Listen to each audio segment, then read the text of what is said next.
Yeah, David said to us back in 2003, would you go out and check a few hilltop sites in Sycamore Canyon? We've been there 7 years and over 300 sites. Okay.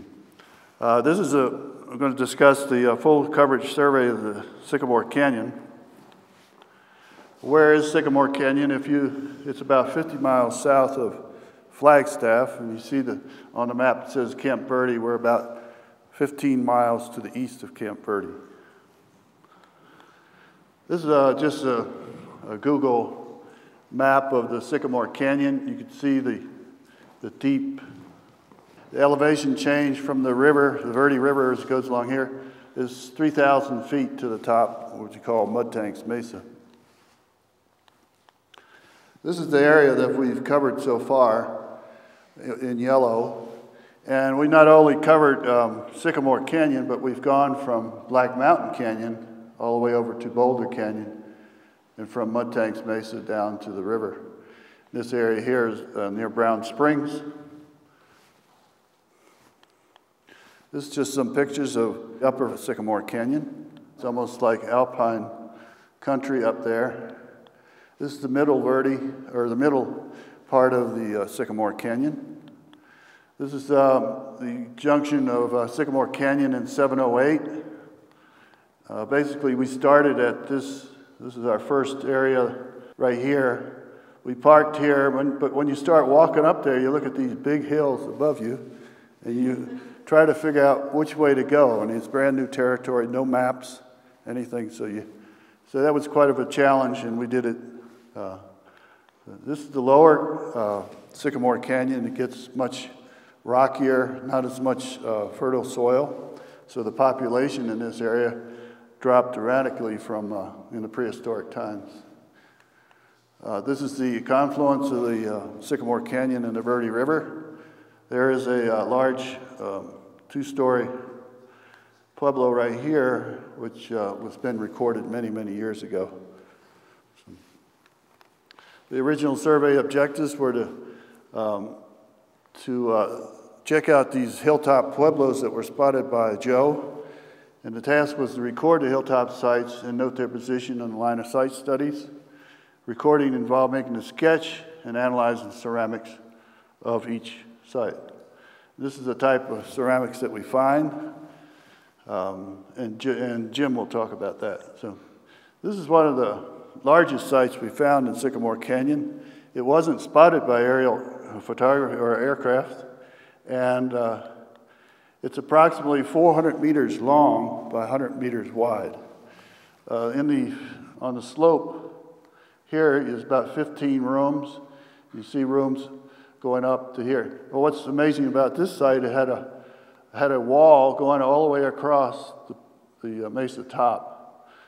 There's also another wall here. It looks like they were starting another one down here. And that's David standing on top of the remains of the wall. This is the other half of the site. And it also had remnants of a wall right here. It appears that they disassembled that wall and built the one further down. So all we had here were cobbles from the fill from the wall. You can see here some rooms along here. There's a nice room block there. A lot of gardens, terraced gardens in this area. This whole area here was cleared, rock-free, very good soil. Up in this area we found a lithic scatter, which is some here, but our best find was a argillite nose plug that we found around this room right here. So they had some important people up there to have a nose plug. So, anyway, this is another small site downstream of that one. I have this one because, again, they did a lot of work putting in defensive walls. There's only about 5 rooms on top here, but they put a gigantic wall right here on this end. I want to point out that they filled in these crevasses here to make a room, but we've also found on some other hilltop sites, specifically the one in Gap Creek, that they filled in these crevasses basically to prevent people from climbing up into them and into the site. So it was sort of a defensive type thing too. This is a picture from a top-down view of it, and I'll point out the wall is right along here. It was over 2 meters when we were there. I mean, still 2 meters, but it's broken out right here. This is a picture of the middle Verde. I just show that because of the site that sits on top of this point here. And there's sites all along. There's a big room block here, and I'll show you more. So this is an aerial view of that site. You can see 2 rooms here, and this is basically in an area of the entrance, the easiest way to get into it. This is another view from down below. You see the high walls here. You could not penetrate any of this all the way around, almost total circumference. This is a top-down view of the rooms on top. There are approximately 14 rooms. This site in particular had a lot of petroglyphs. We don't see any petroglyphs on any of the other sites, but this particular structure did have petroglyphs on the rocks on the outside of it. This is another view from the other side. I show this because right below that hilltop, right here, there was a 20-room pueblo on that side of that hill. It is so steep now, everything is crumbled and rolled downhill. All we have is the foundations of it. And down below, there's also this flat in this area. You can't see it too well, but what we call our ceremonial site, and I'll show you that in a minute. And then up in this area, this basin here, it was like gardens, and they had rooms in that area too. This is a picture of our 20-room site. It's flat here, but it was built like a staircase design, 2 stories. This would be the second story on the side of the hill, so it was sort of a staircase, built in a staircase format. This is a picture of or a drawing of our ceremonial site. This is a very large plaza area. This is could possibly be a kiva, but it's a very big room. It's 8 meters by 12 meters, 10 meters, which is almost 30 feet long. Another unique thing is that this surface here was not flat. They had actually built it up to make it flat. And along the edges, there's built up, I don't know what you call it, but rocks and things. So they built up this platform to make this room.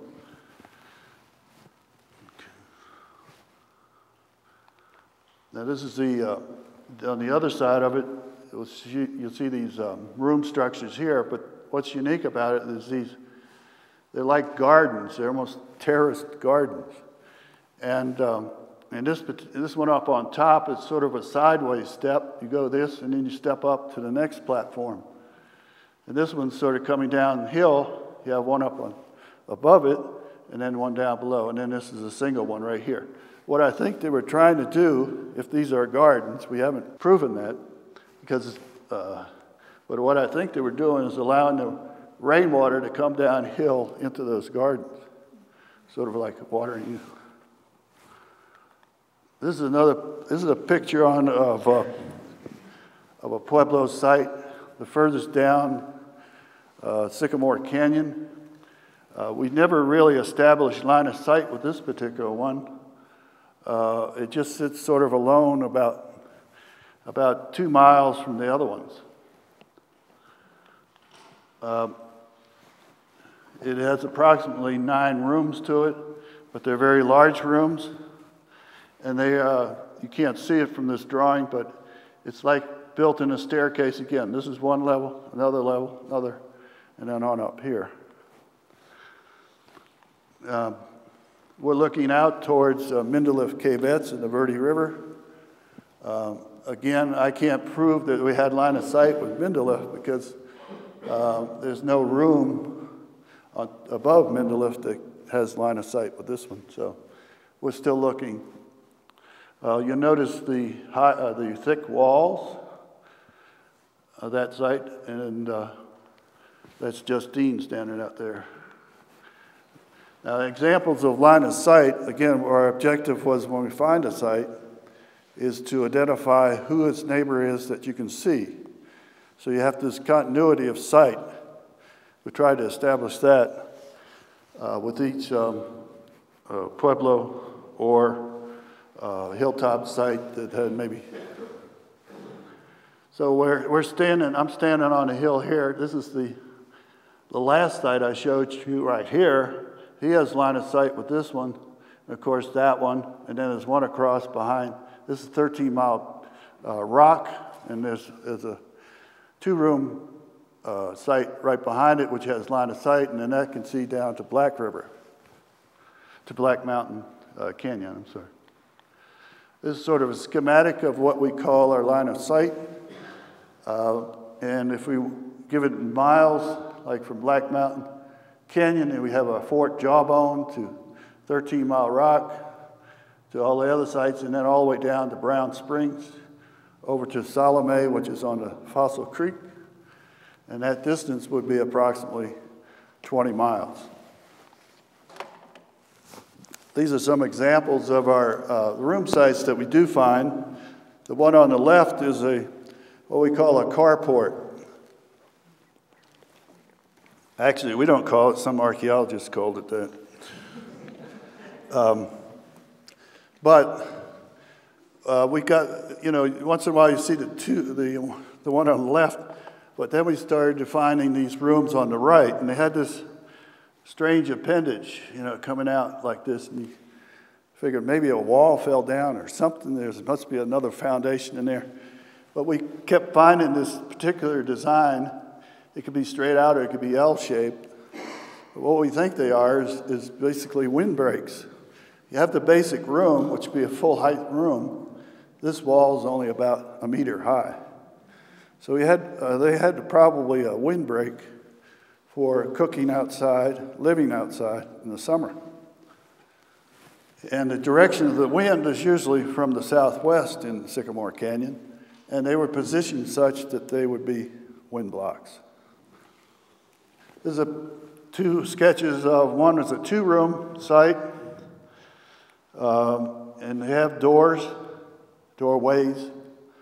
We don't find very many rooms with doorways. This is a different design. This is a core and fill. It has two outer walls with a fill on the inside.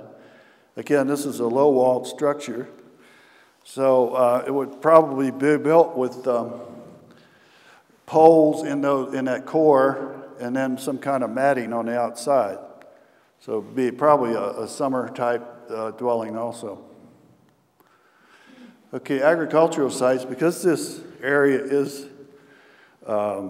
it was basically a large farming area, with the small sites being, you're going to give me time. Okay. We're okay? 5 minutes? Jeez. Okay, I'll give you some examples. I'll run through this quickly. As you notice, the pueblos were mostly on the south side of the canyon, and these are little small 1 or 2 room sites. And this area is very good soil. The slope goes to the west, so drainage for water can water the fields. This is an example of a terrace in a wash. You can see this sections here where Jim's standing. This is a waffle garden. They're approximately 5 meters by 3 meters each.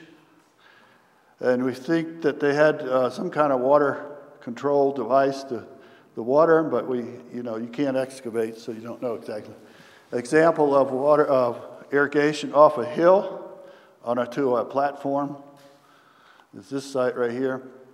And then they also used washes to water these waffle gardens too. So they'll hook up to a wash and then get water to water their gardens. This is the neat one I like, is because they had reservoirs too. In this particular one, they built the berm across the wash. This is a dirt berm.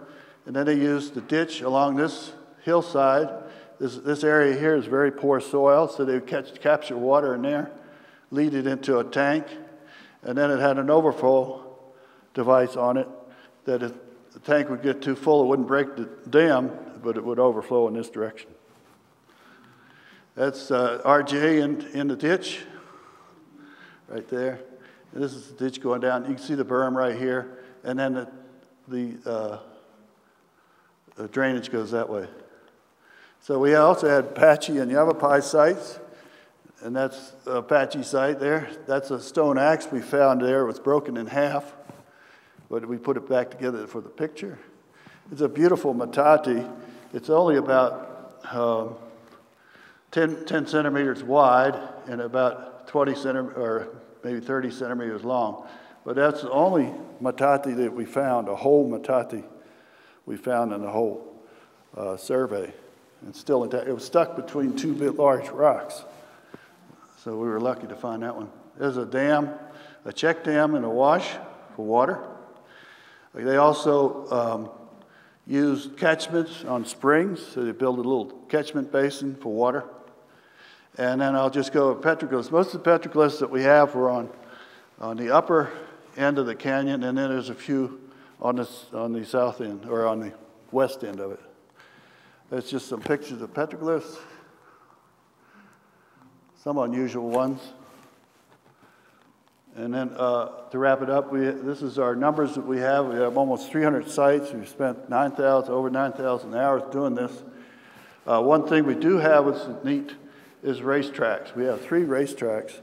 And the racetracks are basically an open area or a designated area where we think they were race at or run. Running was a sacred thing to the Indians. So Sycamore Canyon sites, the southern Hananki phase culture, largest Hananki phase culture in the Verde Valley. Trade artifacts found where it came from Little Colorado, Tucson, Seki Canyon, Chavez Pass, and so forth. And we got lithics from Perkinsville and the black, I forgot what it's called now. Basalt, and then obsidian from Flagstaff. Did I make it in time?